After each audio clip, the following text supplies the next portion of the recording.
Hello students, एक बार पुनः आपका स्वागत है। आज के इस वीडियो में हम भारतीय अर्थव्यवस्था से संबंधित एक टॉपिक का अध्ययन करेंगे, जिसमें हम भारत सरकार के द्वारा देश के विकास के लिए विभिन्न प्रकार की जो योजनाएं चलाई जा रही है उसके बारे में चर्चा करेंगे। इस संदर्भ में पहले 2 वीडियो में हमने लगभग 40 योजनाएं जो भारत सरकार के द्वारा सामाजिक उत्थान के लिए, देश के आर्थिक विकास के लिए, आर्थिक समानता स्थापित करने के लिए, गरीबी रेखा से नीचे जीवन यापन कर रहे लोगों को ऊपर उठाने के लिए, अर्थात विभिन्न प्रयोजन के लिए चलाई जा रही है, उनके बारे में हमने चर्चा की थी। उसी क्रम में इस तीसरे पार्ट में हम कुछ और योजनाओं को लेंगे। इसमें देखिए, सबसे पहले प्रधानमंत्री सहज बिजली घर योजना। ये योजना हर एक घर में बिजली पहुंचाने की दृष्टि से प्रारंभ की गई। ये योजना सितंबर 2017 में प्रारंभ की गई और सरकार का उद्देश्य ये था कि इस योजना से सभी लोगों तक बिजली पहुंचे, सभी घरों से अंधकार दूर हो और सबको बिजली मिले, हर घर को। इस दृष्टि से योजना चालू की गई। यानी ग्रामीण व शहरी इलाकों में जो भी घर अभी बिजली से रहित है, उन्हें बिजली प्रदान करने की दृष्टि से केंद्र सरकार ने सौभाग्य प्रधानमंत्री सहज बिजली घर योजना चालू की। इस योजना का उद्देश्य देश के सभी ग्रामीण और शहरी परिवारों को बिजली की कनेक्टिविटी प्रदान करना है। 15 अगस्त 2015 को प्रधानमंत्री ने लाल किले से इस चीज़ की घोषणा की थी कि वह 1000 दिनों के भीतर जिस भी गांव में, जिस भी घर में, जिस भी ढाणी में बिजली नहीं पहुंची है, वहां बिजली प्रदान करेंगे। और ऐसा कोई गांव और ऐसा कोई घर नहीं रहेगा जिसको बिजली की आवश्यकता हो, बिजली का कनेक्शन लेना चाहता हो और उसे वह कनेक्शन उपलब्ध नहीं हो। इस योजना के तहत लगभग सभी जगह बिजली पहुंचाने की केंद्र सरकार के द्वारा घोषणा कर दी गई है, परंतु आधिकारिक आंकड़ों के मुताबिक पिछले 2 साल पहले के जो आंकड़े हैं उसमें 3046 गांव ऐसे थे जहां अभी तक बिजली नहीं पहुंची थी। दूसरी योजना की चर्चा आज हम करेंगे। ये हमने पहली योजना की चर्चा करी, प्रधानमंत्री सहज बिजली हर घर योजना, जिसके बारे में मैंने डिस्कशन किया। दूसरा देखिए आपकी स्क्रीन पर है, उदय या राइज योजना। यह योजना 1 फरवरी 2018 से प्रारंभ की गई और इस योजना का उद्देश्य सभी सरकारी उच्च शैक्षणिक संस्थानों की भूमिका व्यवस्था का विकास करना है। यानी इस योजना के तहत सभी उच्च शिक्षण संस्थान हैं, उनमें अच्छा इंफ्रास्ट्रक्चर हो, वहाँ अच्छे कमरे हों, अच्छा फर्नीचर हो, अच्छा लेबोरेटरी इक्विपमेंट्स हो, यानी वहाँ पर आधारभूत सुविधाएं हो। इस दृष्टि से जितने भी शैक्षणिक क्षेत्र में जो सरकारी उच्च शिक्षण संस्थाएं हैं, वहाँ पर इंफ्रास्ट्रक्चर डेवलपमेंट का कार्य करने की दृष्टि से उदय या राइज योजना प्रारंभ की गई। इसके तहत केंद्र सरकार के द्वारा काफ़ी धनराशि प्रदान की जाती है ताकि स्कूलों में उच्च शिक्षाओं को बढ़ाने के लिए केंद्रीय वित्त संस्थान और उच्च शिक्षण संस्थान सरकार अनुसूचित जनजाति के उम्मीदवारों के लिए नए स्कूल भी खोल रहा है और छात्रों को गुणवत्तापूर्ण शिक्षा प्रदान करने की दृष्टि से शिक्षकों के प्रशिक्षण कार्यक्रम भी इसमें आयोजित किए जा रहे हैं।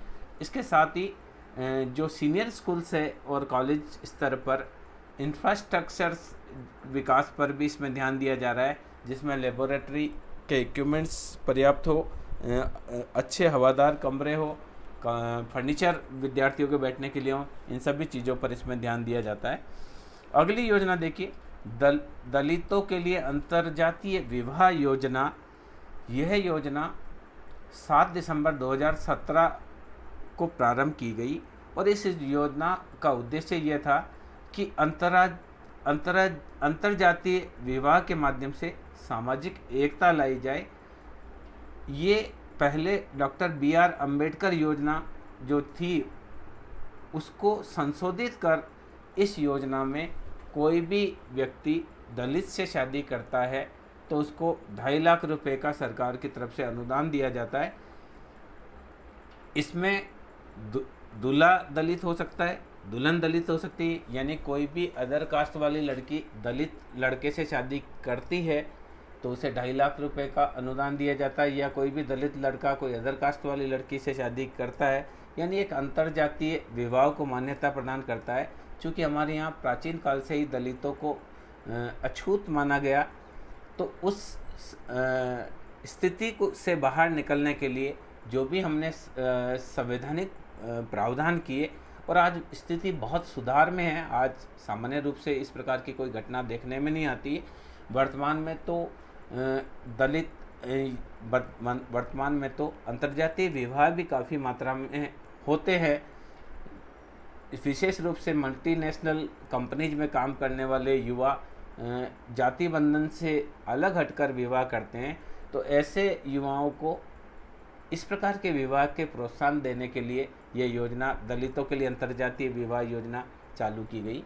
इसके अलावा चौथी योजना आपकी स्क्रीन पर है, प्रधानमंत्री पावरलूम बुनकर क्रेडिट योजना। यह योजना 29 नवंबर 2017 से प्रारंभ की गई। इसका मुख्य उद्देश्य जो बुनकर है, जो कि पावरलूम पर काम कर रहे हैं, उन्हें आर्थिक संबल प्रदान करने की दृष्टि से ये योजना प्रारंभ की गई।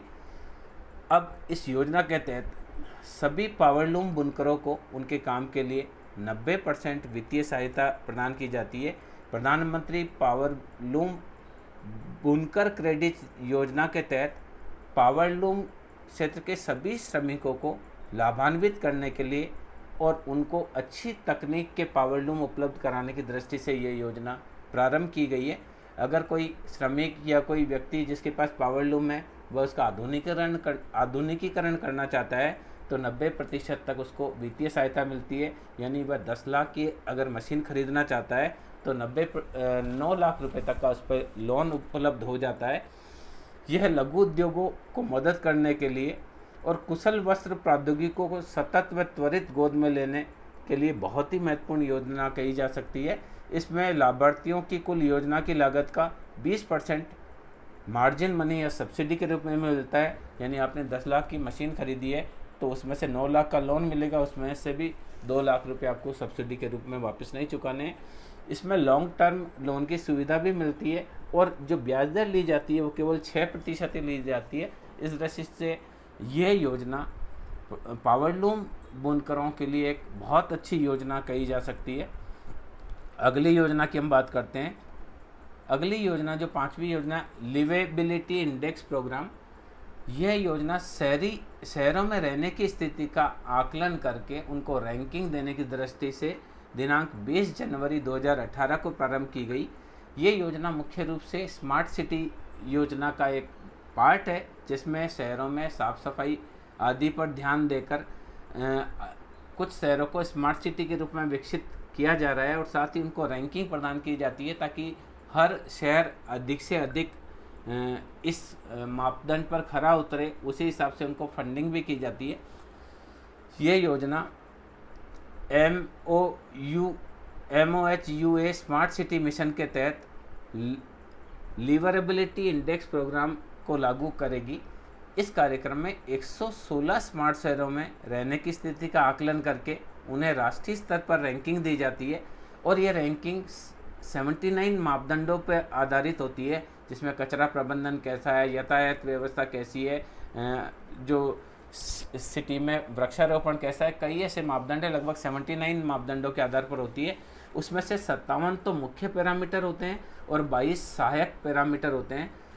सरकार का उद्देश्य यह है कि अपने नागरिकों के लिए बेहतर जीवन सुनिश्चित करे और उनकी विकास दर बढ़े। इस दृष्टि से ये लिवेबिलिटी इंडेक्स प्रोग्राम चलाया गया है, जो मुख्य रूप से स्मार्ट शहर योजना भी कही जा सकती है। इसमें विभिन्न मापदंडों के आधार पर अलग अलग शहर की प्रतिवर्ष रैंकिंग की जाती है। राजस्थान के भी कुछ ज़िले इसमें सम्मिलित हैं। इसके अलावा देखिए छठा जो है खेलो इंडिया स्कूल गेम्स एक हमारे देश की विशाल पॉपुलेशन होते हुए भी अगर हम ओलंपिक में प्रदर्शन को देखें तो हमारे खिलाड़ियों के द्वारा हालांकि मेडल जीते जाते हैं, परंतु जिस अनुपात में हमारी जनसंख्या है उतने मेडल हमें नहीं मिलते हैं। और हमारे से भी छोटे छोटे देश जिनकी पॉपुलेशन बहुत कम है वह मेडल जीत कर जाते हैं। तो इसका मुख्य कारण हमारे यहाँ खेलों के विकास पर पर्याप्त ध्यान नहीं दिया जाना है। इस दृष्टि को ध्यान में रखते हुए एक नया प्रोग्राम खेलो इंडिया स्कूल गेम्स कार्यक्रम 31 जनवरी 2018 से प्रारंभ किया गया। इसका मुख्य उद्देश्य स्कूलों में प्रतिभाशाली छात्रों को ढूंढना और उन्हें 5 लाख तक की छात्रवृत्ति प्रदान करना। इसका मतलब ये कार्यक्रम एक तरह से राष्ट्रीय स्तर का खेल कार्यक्रम है, जिसका मुख्य उद्देश्य स्कूली बच्चों के बीच खेल की प्रतिभाओं को पहचान करके उनको तराशना है, ताकि वह आगे जाकर देश का प्रतिनिधित्व कर सके। यह स्कूल स्तर पर खेलों का आयोजन करके उनमें जिन बच्चों में टैलेंट होता है उनको छांटने का कार्य किया जाता है। जो शीर्ष प्रदर्शन करने वाले उम्मीदवार हैं उनको अच्छे प्रशिक्षकों के द्वारा प्रशिक्षण प्रदान करके आगे बढ़ाया जाता है। इस कार्यक्रम में सरकार 5 लाख रुपए प्रदान करती है और वैश्विक विद्यार्थियों को, छात्रों को वैश्विक प्रतिस्पर्धा में भाग लेने योग्य बनाया जाता है। इसके अलावा देखिए एक और योजना जो है चुनावी बॉन्ड योजना। चुनावी बॉन्ड योजना एक और, ये योजना 3 जनवरी 2018 से प्रारंभ की गई। केंद्र सरकार ने ये योजना चुनावी बॉन्ड इसलिए शुरू की जिससे यह सुनिश्चित हो कि राजनीतिक दलों को जो पैसा मिलता है वह कहीं काला धन तो नहीं है। इस बात को ध्यान में रखते हुए ये योजना प्रारंभ की गई ताकि कोई भी राजनीतिक दलों को चंदा दे तो वह डायरेक्ट नगद न देकर चुनावी बॉन्ड के रूप में दे। अब अगर किसी भी प्रकार के राजनीतिक इस योजना के लागू होने के बाद अब अगर किसी भी राजनीतिक पार्टी को पैसा दान करना है तो वह SBI बैंक से जनवरी, अप्रैल, जुलाई, अक्टूबर के महीने में 10 दिनों के लिए बॉन्ड खरीद सकते हैं और पार्टी फंड में पैसा दे सकते हैं। सबसे महत्वपूर्ण बात यह है कि बॉन्ड के मालिक के नाम का खुलासा करने की ज़रूरत नहीं है। एक तरह से यह योजना राजनीतिक दलों को जो पैसा प्राप्त हो रहा है वो काला धन नहीं होकर एक नंबर में प्राप्त हो और किस राजनीतिक पार्टी ने चुनाव पर कितना खर्चा किया इसमें पारदर्शिता लाने की दृष्टि से ये योजना चालू की गई है। 10वीं योजना यहाँ जो है वो देखिए सबला योजना। मुख्य रूप से यह योजना किशोरियों को सशक्तिकरण करने की दृष्टि से लागू की गई। यह योजना 27 सितंबर 2010 में प्रारंभ की गई थी। केंद्र सरकार इस योजना के माध्यम से किशोरियों का सशक्तिकरण करना चाहती है, जिससे किशोर बालिकाओं को जिनकी आयु 10 से 14 साल के बीच की है, सभी स्कूल लड़कियों को अच्छी पोषण सुविधाएं मिल सके, अच्छा स्वास्थ्य मिल सके, ताकि बालिकाएं स्कूल छोड़कर नहीं जाए। सामान्य रूप से 10 से 14 साल की बालिकाएं हैं, इनमें ड्रॉप आउट की दर बहुत ज़्यादा होती है, यानी वह इस उम्र में प्राय स्कूल छोड़कर घर के कामकाज में लग जाती है। तो उनको ड्रॉप आउट की दर को गिराने की दृष्टि से, कम करने की दृष्टि से सबला योजना प्रारंभ की गई। इसके अलावा उनमें स्वास्थ्य, स्वच्छता और किशोर प्रजनन और यौन स्वास्थ्य के बारे में भी जानकारी इस योजना के तहत प्रदान की जाती है, ताकि उनको सभी चीज़ों की अच्छी तरह से नॉलेज रहे। इसके अलावा देखिए 11वीं योजना जो कि सांसद स्थानीय क्षेत्र विकास योजना MLA एड्स स्कीम के तहत है, MP लीड्स स्कीम के तहत है। यानी जो सांसद है, जो चाहे लोकसभा का सांसद हो चाहे राज्यसभा का सांसद हो, उनको एक निश्चित राशि व्यय करने के लिए अनुशंसा करने का अधिकार है। इसके तहत ये योजना 1993 में प्रारंभ की गई थी। इसका मुख्य उद्देश्य संसदीय क्षेत्र का चहुमुखी विकास करना है और गांव व जिलों को गोद लेना है। इस योजना के तहत सांसदों के द्वारा किसी गांव को गोद लिया जाता है और जो राज्यसभा के सांसद है संभवतः उनके द्वारा किसी जिलों को भी गोद लिया जा सकता है, जिससे क्या कि वह उनको गोद लेकर उसका चहुमुखी विकास करने का प्रयास करते हैं। तो उससे उनका विकास होगा, साथ में लोगों की समस्याओं का समाधान भी होगा। राज्यसभा के साथ लोकसभा में उन समस्याओं को पहुंचाने का कार्य भी इस योजना के तहत किया जाता है। तो इस तरह से ये सांसद स्थानीय क्षेत्र विकास योजना है जो 1993 से हमारे यहाँ चल रही है। अगली योजना देखिए स्वच्छ सर्वेक्षण 2018, ये 2016 से लागू की गई योजना है, जिसके बाद 2018 से इसमें सर्वेक्षण किया जाना प्रारंभ हुआ। स्वच्छ सर्वेक्षण अभियान का मुख्य फोकस जो आसपास का परिवेश है, उस परिवेश को, वातावरण को, पर्यावरण को स्वच्छ रखने और बड़े पैमाने पर स्वच्छता में नागरिकों की भागीदारी को प्रोत्साहित करना है। यह कार्यक्रम कस्बों और शहरों को रहने के लिए एक बेहतर स्थान प्रदान करने के साथ साथ समाज के सभी वर्गों के बीच बड़े पैमाने पर स्वच्छता के प्रति जागरूकता पैदा करने की दृष्टि से ये कार्यक्रम स्वच्छ सर्वेक्षण चलाया जा रहा है।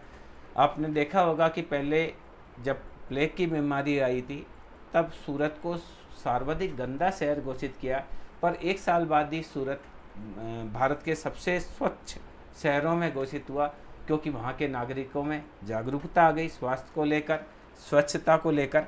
तो ये एक जो स्वच्छ सर्वेक्षण है, इसके तहत नागरिकों में स्वच्छता के प्रति जागरूकता पैदा की जाती है, ताकि वो जो कचरा है वो यथोचित जो निर्दिष्ट स्थान है वहीं पर डाले, गीला कचरा सूखा कचरा अलग अलग ले करके डाले, जो जानवरों के खाने लायक है उसको अलग करे, और जो घर में कचरे की गाड़ी आती है कलेक्ट करने उसी में कचरा डाले।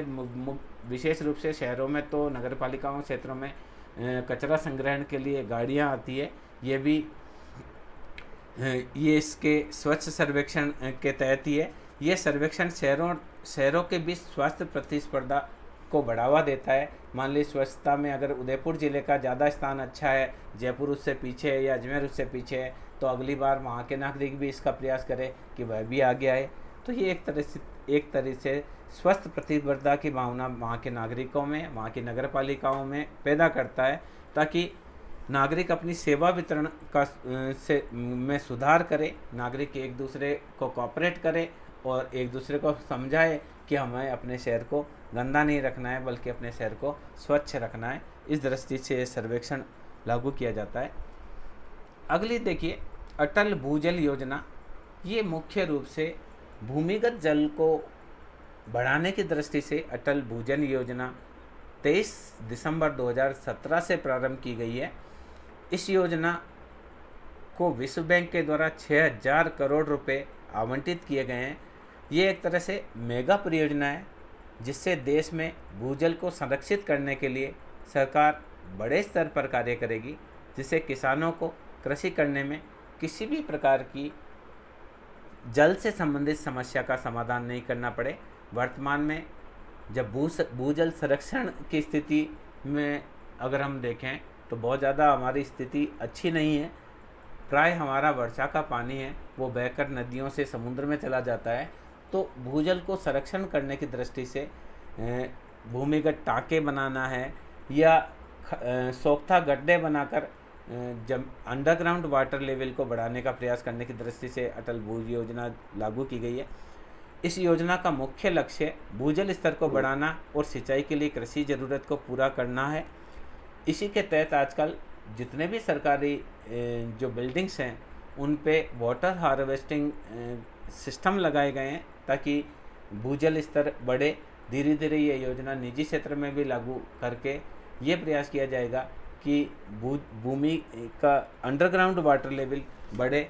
इस दृष्टि से ये अटल भूजल योजना प्रारंभ की गई है। इसके बाद देखिए 14वें नंबर पे हमने लिया है सृष्टि योजना। ये मुख्य रूप से छतों पर सोलर पावर प्लांट लगाने की दृष्टि से ये योजना चलाई जा रही है। पहले हमने एक योजना पढ़ी थी जिसमें किसानों को सोलर पंप सेट देने की बात हुई थी। ये योजना 22 दिसंबर 2017 में प्रारंभ की गई। इसका मुख्य उद्देश्य सोलर पावर प्लांट सब्सिडी योजना करना सोलर पावर प्लांट पे सब्सिडी देना है, यानी जितना इस पे खर्चा होता है उसका एक निश्चित प्रतिशत भाग सरकार के द्वारा वहन किया जाए, ताकि निजी क्षेत्र के लोग ज़्यादा से ज़्यादा सोलर प्लांट लगाने के लिए प्रोत्साहित हो और अपनी छतों पर सोलर प्लांट लगाएं, जिससे उनको एक साफ शुद्ध ऊर्जा का साधन के रूप में बिजली प्राप्त हो सके। ये योजना लागू होने से न केवल हमारे विद्युत उत्पादन बढ़ेगा, बल्कि पर्यावरण प्रदूषण भी नहीं होगा और लोगों को बिजली के बिल से भी मुक्ति मिलेगी। लोगों की छतों पर ये प्लांट लगाने के बाद जितना भी पावर जनरेशन होता है वो सारा का सारा power generation state electricity board के द्वारा खरीद लिया जाता है।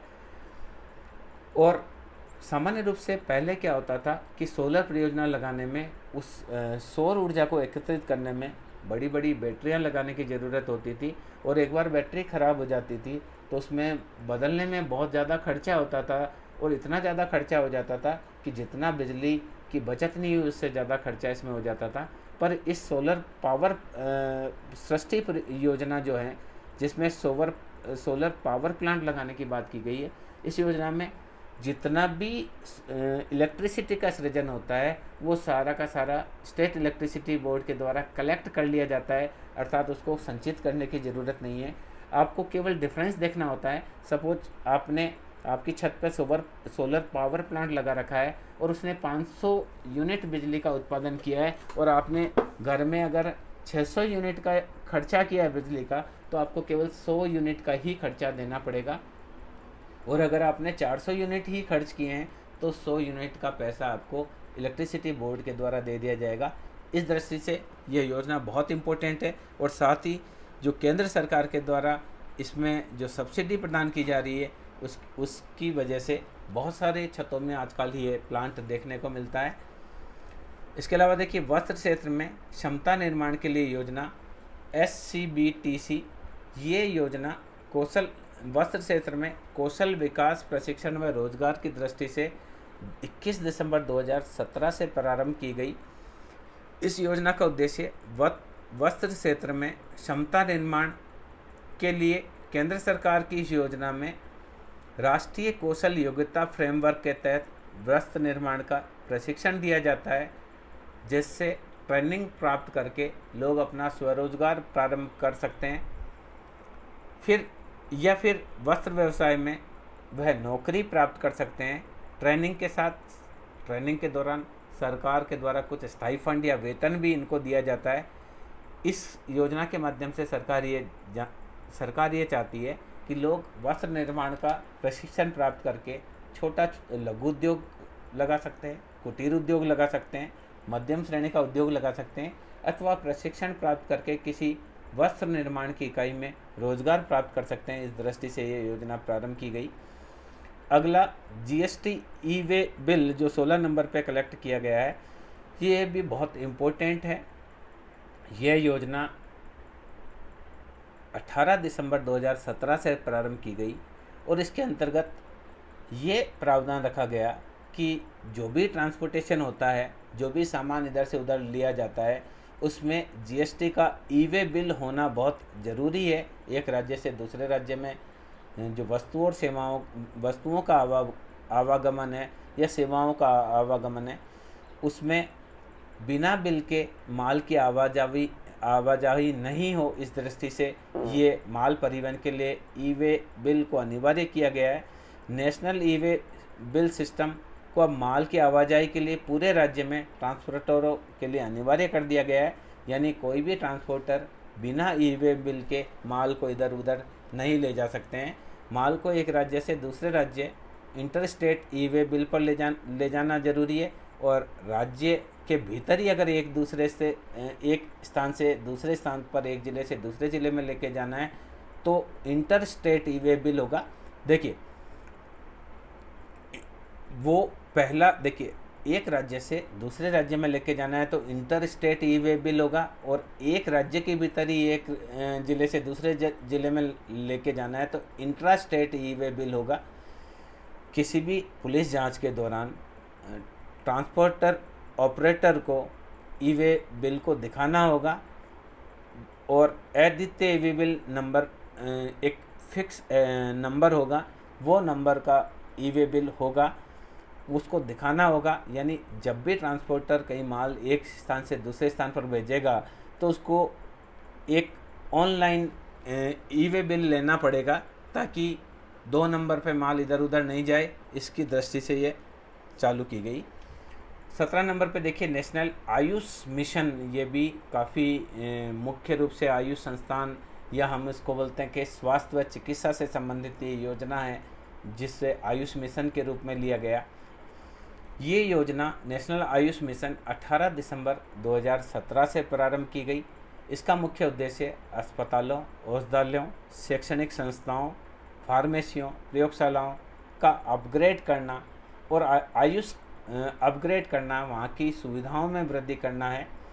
आयुष का मुख्य अर्थ देखें तो आयुर्वेद, योग, प्राकृतिक चिकित्सा, यूनानी, सिद्ध और होम्योपैथी से, यानी जो वैकल्पिक एलोपैथी के अलावा जो वैकल्पिक चिकित्सा पद्धति है, उन्हें आयुष चिकित्सा पद्धति के अंतर्गत लाया गया है।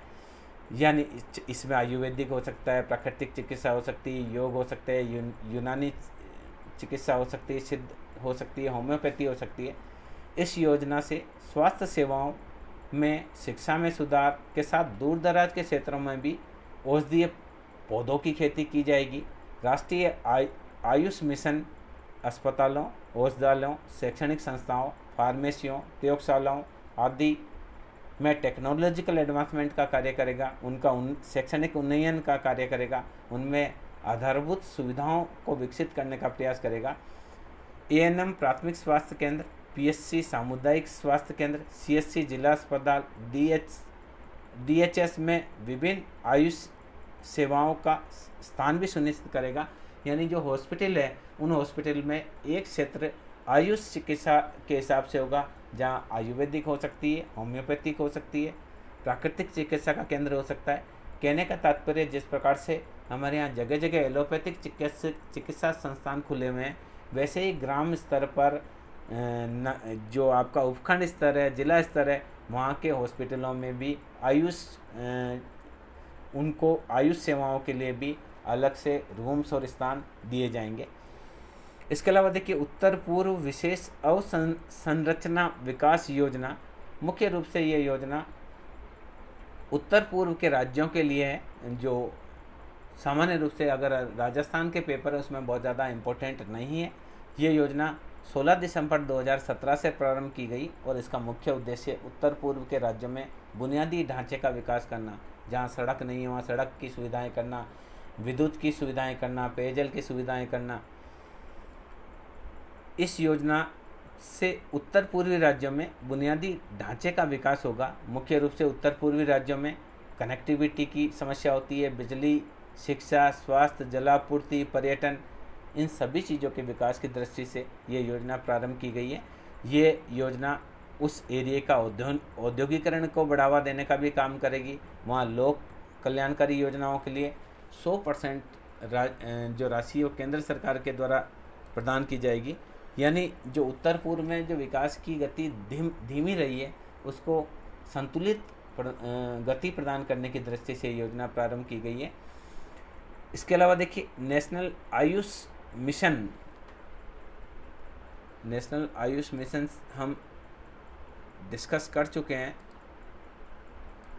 अब आप देखिए प्रधानमंत्री ग्राम परिवार योजना PMGPY, ये योजना भी एक महत्वाकांक्षी योजना है जो 2000 से प्रारंभ है। इसका मुख्य उद्देश्य ग्रामीण क्षेत्र के सड़कों को शहरी क्षेत्र से जोड़ना है। प्रधानमंत्री ग्राम परिवार योजना PMGPY योजना का उद्देश्य ग्रामीण क्षेत्र की सड़कों को शहरी सड़कों से जोड़ना, नेशनल हाईवे से जोड़ना और वहाँ पर परिवहन सुविधाओं को बेहतर विकास सुनिश्चित करना है। प्रधानमंत्री ग्राम सड़क योजना के तहत गांवों को शहरों से या अन्य गांवों से जोड़ने के लिए नई सड़कों का निर्माण किया जा रहा है। PMGPY का प्राथमिक उद्देश्य ग्रामीण युवाओं को अच्छी सड़क और परिवहन के साथ रोजगार प्रदान करना है। केंद्र सरकार वाणिज्य के यात्री वाहनों के खरीदने के लिए महिला स्वस्थ समूह को ब्याज मुक्त ऋण भी प्रदान करती है। तो इस दृष्टि से प्रधानमंत्री ग्राम परिवार योजना मुख्य रूप से ग्रामीण क्षेत्रों में सड़क के विकास की दृष्टि से इम्पोर्टेंट योजना कही जाती है। इसके अलावा देखिए प्रधानमंत्री शादी शगुन योजना, ये भी हमारे यहाँ 9 अगस्त 2017 से प्रारंभ की गई। मुख्य रूप से यह योजना अल्पसंख्यकों की लड़कियों की शादी के लिए 51,000 रुपये की आर्थिक सहायता की प्रदान करने की दृष्टि से की गई। इस योजना में शादी शगुन योजना एक केंद्र प्रायोजित योजना है जिसे केंद्रीय मंत्रिमंडल से मंजूरी मिली है। इस योजना के तहत जो भी अल्पसंख्यक समुदाय है, चाहे वो मुस्लिम हो चाहे अन्य अल्पसंख्यक समुदाय हों, उनकी लड़कियों की शादी में 51,000 रुपये तक की आर्थिक सहायता उपहार के रूप में प्रदान की जाती है। मुस्लिम या अल्पसंख्यक समुदाय की लड़कियां जो शादी से पहले किसी भी वर्ग में ग्रेजुएट स्तर पर पढ़ाई पूरी कर लेती है, वो ग्रेजुएट होने पर ही ये योजना का उनको लाभ मिल सकता है। इसका मुख्य उद्देश्य अल्पसंख्यक समुदाय की लड़कियों को पढ़ने के लिए प्रोत्साहित करने की दृष्टि से ये योजना प्रारंभ की गई है। यानी अल्पसंख्यक समुदाय की लड़कियां जो बीए तक पढ़ लेगी, जिन्होंने ग्रेजुएशन कंप्लीट कर लिया होगा, उन्हीं लड़कियों को इस योजना का लाभ मिल पाएगा। तो एक दृष्टि से ये लड़कियों की ड्रॉप आउट को कम करने की दृष्टि से भी एक इम्पोर्टेंट योजना कही जा सकती है। तो इस प्रकार से इस वीडियो में हमने भारत सरकार के द्वारा चलाई जा रही लगभग 20 योजनाओं के बारे में हमने प्राथमिक जानकारी प्राप्त करी कि ये योजना कब लागू की गई, किस उद्देश्य से लागू की गई और किन किन क्षेत्रों को ये लाभान्वित करती है। मैं समझता हूँ ये वीडियो आपके लिए बहुत ही उपयोगी रहेगा, क्योंकि कई बार जो भी प्रतियोगी परीक्षा होती है उसमें किसी न किसी रूप में किसी योजना को ज़रूर पूछा जाता है। आज डिस्कस की गई योजनाओं में से भी 1-2 योजनाएं राजस्थान प्रशासनिक सेवा के पेपर में भी पूछी गई है। तो इस दृष्टि से ये वीडियो आपके लिए उपयोगी रहेगा, ऐसा मेरा मानना है। अगली बार हम एक और ऐसा ही वीडियो जिसमें केंद्र सरकार से संबंधित और योजनाएं होंगी उसको लेकर आएंगे। उसके बाद हम राज्य सरकार की योजनाओं के बारे में भी इसी प्रकार से डिस्कस करेंगे। धन्यवाद।